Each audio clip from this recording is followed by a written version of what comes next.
seu plano de governo você vai além disso na busca por recursos até internacionais para ajudar no financiamento da gestão da saúde pública na cidade. Você já tem algum filtro de onde esses recursos, de onde buscar esses recursos internacionais, de onde podem vir esses convênios que podem auxiliar a cidade, e caso esses recursos cheguem, eles poderiam ser direcionados para a saúde, mas para qual área em específico? Ricardo, desculpa, Renato, a gente sabe que existem fundos internacionais e temos que buscar recurso lá, seja para a saúde primária, seja para a questão até mesmo, se houver existir um fundo desse para a questão das cirurgias, a gente tem que pegar e ter uma força-tarefa na nossa cidade e resolver o problema da saúde, seja buscando recurso em qualquer lugar. Então, eu coloco, sim, no nosso plano de governo, essa questão dos fundos internacionais. E a gente tem que montar projeto e buscar recurso para resolver esse problema gigante da nossa cidade, que é a saúde. Candidato, eu não posso deixar de perder a oportunidade. Essa situação do hospital regional que você coloca é exatamente a mesma solução que foi colocada aqui pela candidata do PSL. É uma coincidência ou é uma sintonia em relação à candidata Sheila? É uma coincidência, sim. E acredito que todo mundo que queira o bem para o Juiz de Fora e para a saúde de Juiz de Fora vai pensar dessa forma. O hospital regional não tem bandeira partidária, não tem projeto político. É um projeto para a nossa cidade e para a nossa população. E quando eu falo nossa cidade, também a gente tem que lembrar do entorno. A gente não pode excluir as cidades vizinhas que a gente atende na saúde. Candidato, voltando à atenção primária, o senhor já citou a atenção primária à saúde aqui algumas vezes. No seu plano de governo, o senhor anuncia que pretende construir uma unidade básica de saúde no Humaitá. Além do Humaitá, há outras regiões aqui em Juiz de Fora que também carecem dessa cobertura, a população, dessa cobertura de atenção primária à população, principalmente a região leste e sudeste, que tem mais ou menos cerca de 150 mil pessoas que não têm essa unidade básica de saúde para encaminhar. Então eu gostaria de saber assim, como que o senhor pretende solucionar esse problema, sanar esse problema, se a construção de uma UBS nessa região também é uma possibilidade ou não, se há outras alternativas para suprir essa ausência de cobertura. É muito importante a gente frisar, mais uma vez, que a saúde primária é fundamental. Ela vai gerar economia a longo prazo para o município e para o Estado e para a União. Essa questão de Humaitá a gente colocou porque a gente recebeu muitas reclamações do pessoal lá a respeito do bairro lá vizinho, o Jardim Cachoeiro utiliza também o Humaitá, então é uma região que cresceu muito. A gente sabe que tem outras regiões em Juiz de Fora que são regiões descobertas.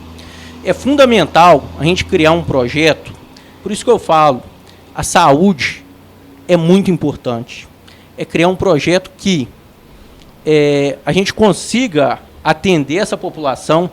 Vou dar um exemplo aqui. Mesmo que a gente não crie um posto de saúde em determinada região, porque a gente sabe que existem projetos que é a longo prazo, mas que a gente consiga fazer remanejamento de funcionários ou até mesmo daquelas pessoas que estão em áreas desprotegidas. Exemplo, o posto de saúde do bairro X tem uma demanda muito grande, do bairro Y tem menor. Encaminha para o Y. O que não pode é a gente deixar a nossa população sem um atendimento. Agora, falo para você mais uma vez, é muito importante que a gente consiga construir unidades de saúde próximo à população. Claro, é inviável, a gente sabe que o recurso humano não é só construção, que é sair construindo postos, mas que se faça um estudo, levantamento do número da população, o número de usuário ali, porque tem características, tem bairros que é mais utilizados e tem bairros que é menos. Faça remanejamento de pessoal, mas que resolva a questão do usuário. Candidato, você falou em alguns momentos que a cidade precisa ter planejamento, soluções de médio e de longo prazo. Isso é justo porque não há desenvolvimento sem planejamento. Mas a pandemia nos trouxe problemas mais imediatos que necessitam de soluções de curtíssimo prazo. Um desses é a questão da rede pública de educação. Os alunos das nossas escolas municipais estão com as aulas presenciais suspensas, ainda se busca uma solução para para uma ferramenta de ensino à distância, que ainda não, a rede municipal não achou um modelo adequado, tenta parceria com a TV Câmara, parceria com alguma licitação com outro tipo de canal televisivo, enfim.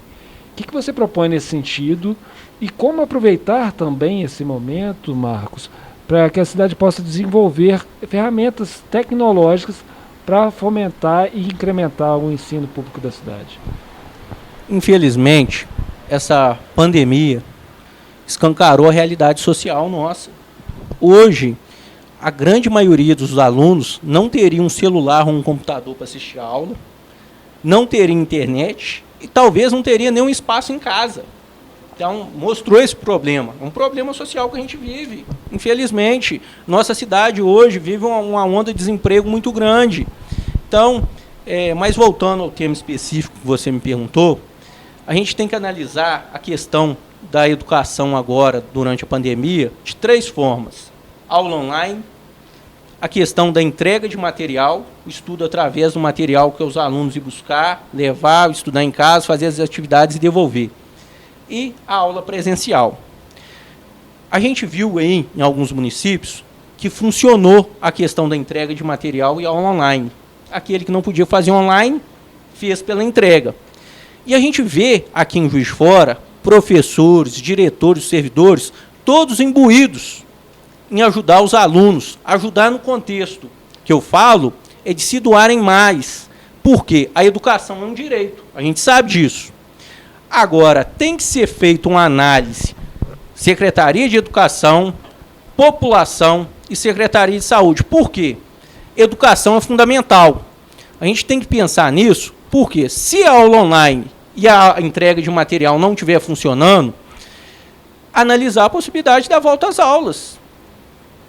Isso tem que ser o poder público, as famílias e principalmente os professores que estão ali.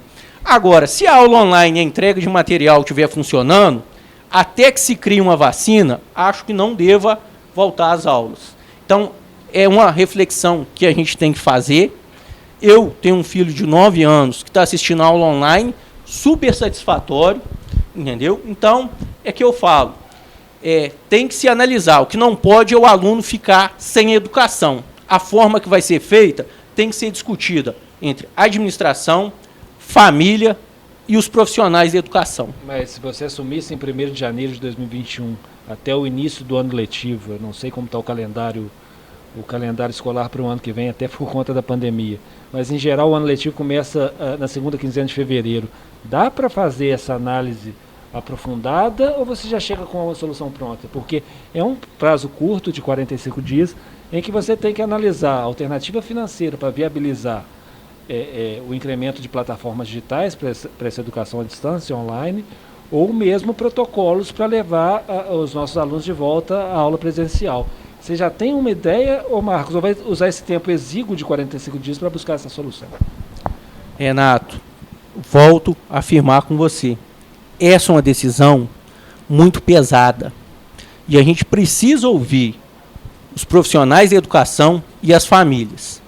Repito para você, se essa forma de atividade à distância que está sendo implantado, que está sendo realizado em Juiz de Fora, tiver satisfatório, a gente não tem que discutir volta às aulas.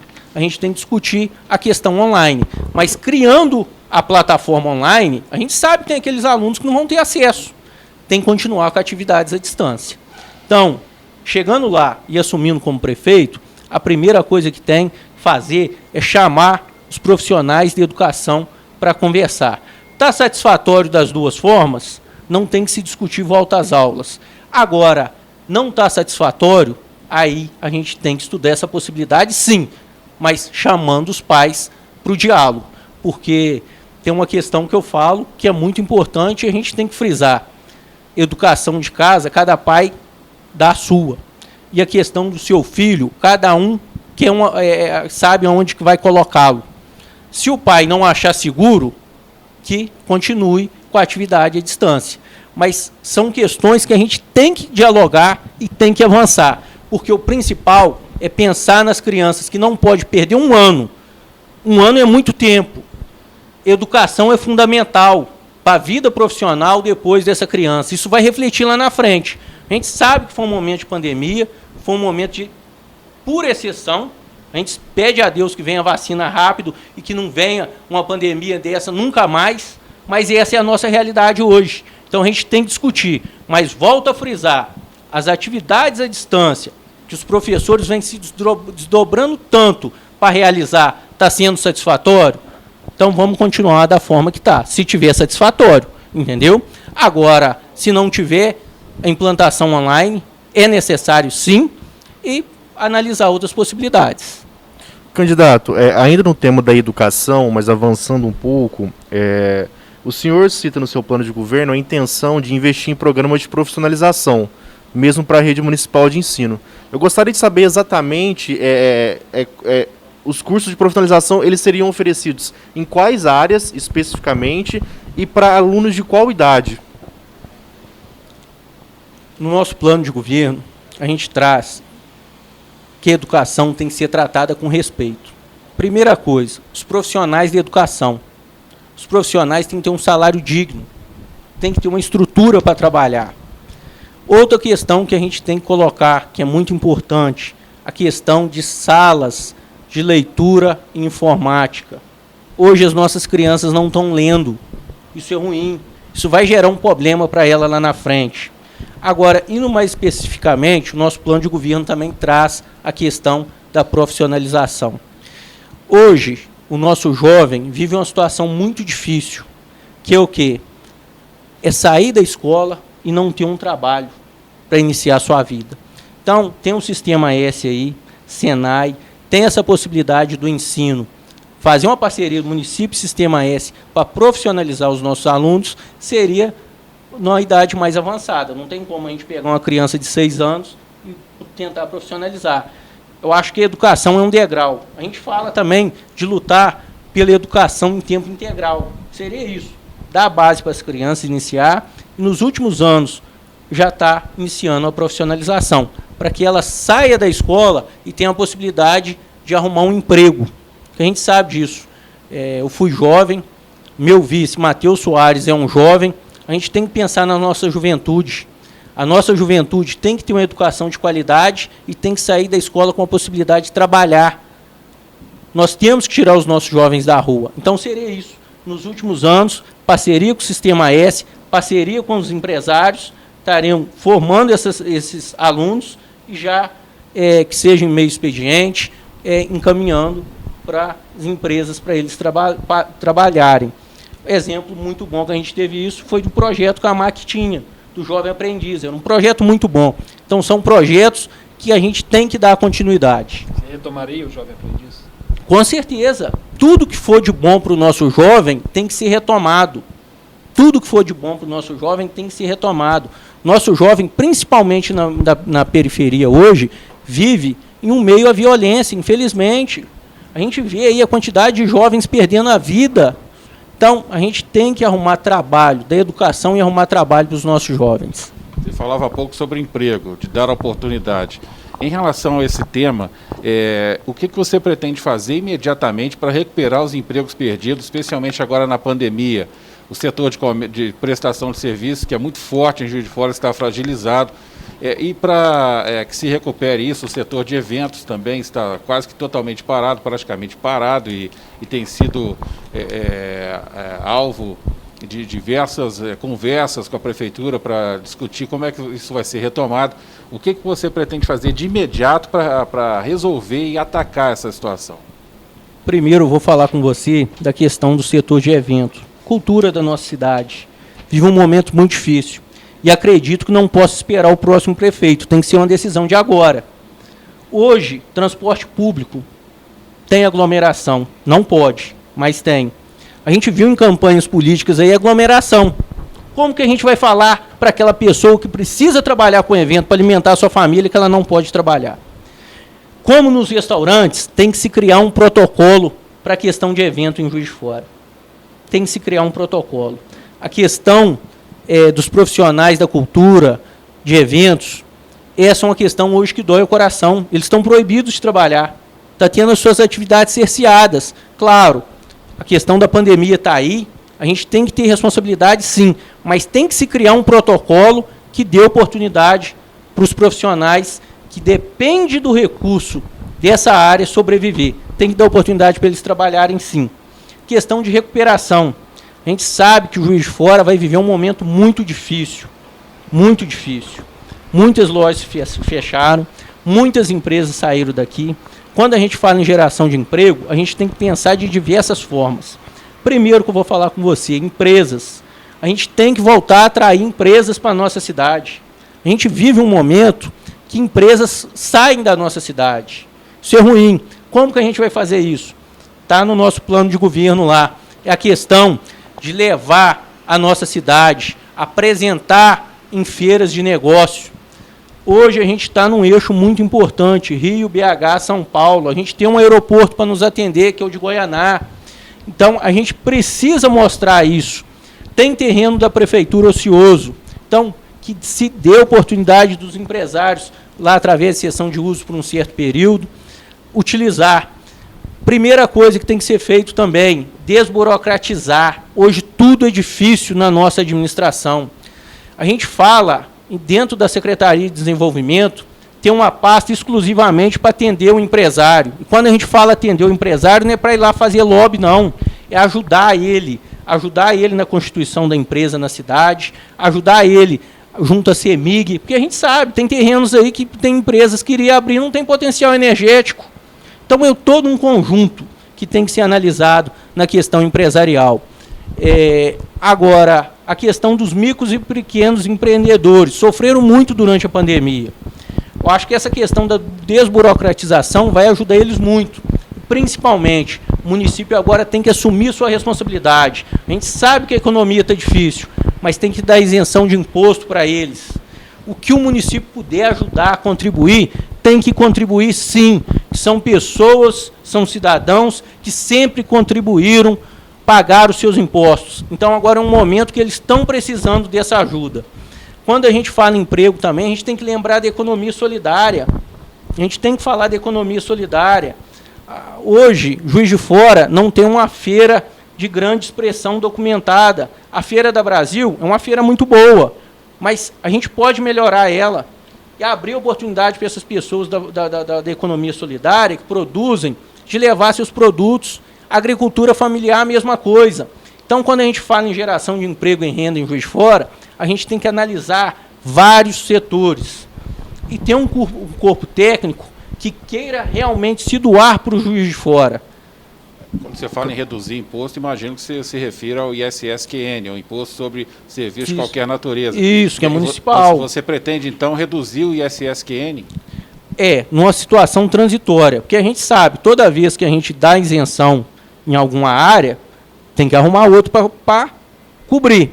Mas nessa situação transitória de pandemia, nós temos que pensar na recuperação desses empresários, micro e pequenos empresários, que sempre ajudou a nossa cidade, sempre contribuiu, e principalmente a gente tem que pensar na geração de emprego, que é o mais importante nesse momento. Então, nessa situação transitória, sim, tem que se fazer uma análise, e o município, tendo essa possibilidade de ajudar, nós vamos ajudar sim. Por quê? São pessoas que geram emprego na nossa cidade.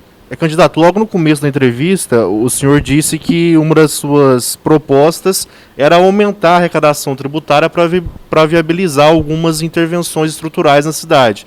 Só que agora o senhor já está falando que poderia conceder, num período transitório, uma desoneração de ISSQN, por exemplo. Não seria uma contradição aí no seu mandato? Não seria. Por quê? Quando a gente fala em aumentar a arrecadação, são outras fontes. Como eu bem dei exemplo, seria a questão do legaliza. É legalizar as casas das pessoas, para quê? Que possa pagar um IPTU barato. Com isso, a gente ia aumentar a arrecadação. Que a gente está na rua, muitas pessoas chegam em nós e falam que queria legalizar a casa, mas não teria condição. Esse é um dos pontos que a gente fala. E quando a gente também fala em aumentar a arrecadação, são outras fontes, entendeu? Então, não é necessariamente que a gente vai aumentar imposto de forma nenhuma. O contribuinte não aguenta mais pagar impostos. Não aguenta mais. Dei o exemplo também da questão da nota fiscal. Quando você exige a nota fiscal, recolhe esse tributo para o município. Então, isso são novas fontes de receita. Então, aqui a gente vai aumentar a arrecadação. Agora lá, para salvar uma categoria, para salvar emprego, se a gente tiver que desonerar eles, temos que fazer sim. A administração pública tem que ter esse jogo de cintura para flexibilizar ou apertar. Por quê? O principal que a gente tem que ter é o atendimento à nossa população. E, nesse caso, seria a geração de emprego.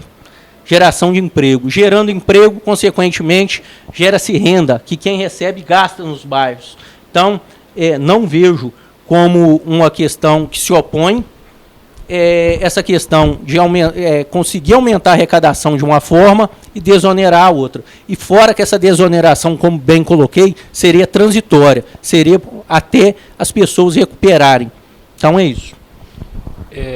Falando ainda de receitas do município, o cobertor é curto, Marcos, como você bem disse. Se você desonera aqui, você tem que tentar ampliar a arrecadação na outra ponta, ainda mais no orçamento com déficit estimado de 150 milhões. Além do cobertor ser curto, tem um passivo grande descoberto. E nesse ponto, sempre que você discute déficit fiscal de uma gestão pública, você fala em corte e enxugamento da máquina.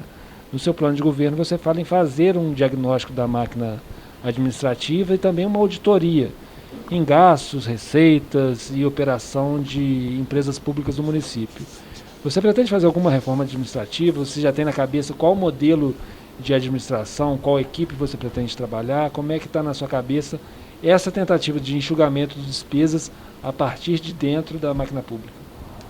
É muito importante fazer esse diagnóstico, mas o principal que a gente tem que fazer em Juiz de Fora, com a Prefeitura de Juiz de Fora, é acabar com o cabide de emprego, aquela troca de favores que a gente bem colocou no início. Isso vem há muito tempo, e é isso que vem acabando com a economia da nossa cidade. É essa troca de favores. Então, é chegar lá, cortar, tem que cortar na carne se for necessário.